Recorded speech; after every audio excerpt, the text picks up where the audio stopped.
بسم اللہ الرحمن الرحیم۔ السلام علیکم ورحمۃ اللہ وبرکاتہ۔ ایک دن بادشاہ نے اپنے 3 وزراء کو دربار میں بلایا اور تینوں کو حکم دیا کہ تینوں ایک ایک تھیلا لے کر باغ میں داخل ہوں اور وہاں سے بادشاہ کے لیے مختلف اچھے اچھے پھل جمع کریں۔ وزراء بادشاہ کے اس عجیب حکم پر حیران رہ گئے اور تینوں ایک ایک تھیلا پکڑ کر الگ الگ باغ میں داخل ہو گئے۔ پہلے وزیر نے کوشش کی کہ بادشاہ کے لیے اس کی پسند کے مزیدار اور تازہ پھل جمع کرے، اور اس نے کافی محنت کے بعد بہترین اور تازہ پھلوں سے تھیلا بھر لیا۔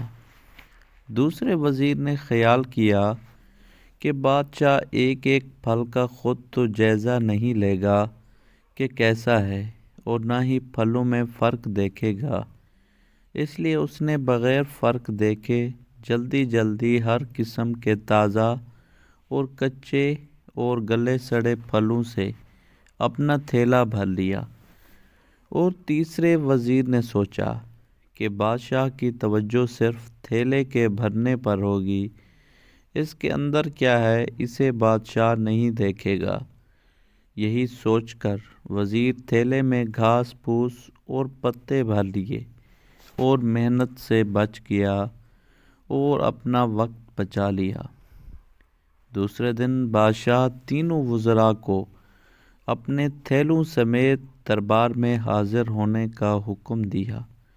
جب تینوں دربار میں حاضر ہوئے اور تو بادشاہ نے تھیلے کھول کر بھی نہ دیکھے اور حکم دیا کہ تینوں کو ان کے تھیلوں سمیت 1 ماہ کے لیے دور دراز جیل میں قید کر دو۔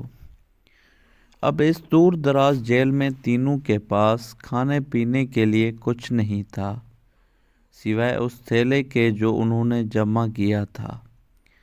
اب پہلا وزیر جس نے اچھے اچھے پھل چن کر جمع کیے تھے، وہ مزے سے اپنے انہی پھلوں پر گزارا کرتا رہا یہاں تک کہ 1 ماہ بآسانی گزر گیا۔ دوسرا وزیر جس نے بغیر دیکھے تازہ خراب تمام پھل جمع کیے تھے، اس کے لیے بڑی مشکل پیش آئی۔ کچھ دن تو تازہ پھل کھا لیے، لیکن پھر کچے اور گلے سڑے پھل کھانے پڑے، جس سے وہ بہت زیادہ بیمار ہو گیا اور اسے بہت تکلیف اٹھانی پڑی۔ جبکہ تیسرا وزیر جس نے اپنے تھیلے میں صرف گھاس پھوس ہی جمع کیا تھا، وہ کچھ دن بعد ہی بھوک سے مر گیا، کیونکہ اس کے پاس کھانے کو کچھ نہ تھا۔ اب آپ اپنے آپ سے پوچھئے، آپ کیا جمع کر رہے ہیں؟ آپ اس وقت اس باغ میں ہیں جہاں سے آپ چاہیں تو نیک اعمال اپنے لیے جمع کریں اور چاہیں تو خراب اعمال، مگر یاد رہے جب بادشاہ کا حکم صادر ہوگا تو آپ کو اپنی جیل قبر میں ڈال دیا جائے گا۔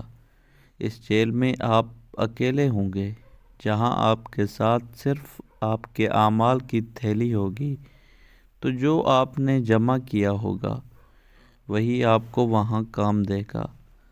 تو آج تھوڑی سی محنت کر کے اچھی اچھی چیزیں یعنی نیک اعمال جمع کر لیں اور وہاں آسانی اور آرام والی زندگی گزاریں۔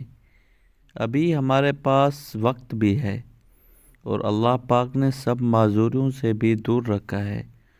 اسے دن میں 5 بار تو یاد کر لیا کرو۔ بڑے بڑے اعمال کرنے کی وہ خود ہی توفیق عطا کر دے گا۔ اللہ پاک ہمیں سمجھنے کی توفیق عطا فرمائے۔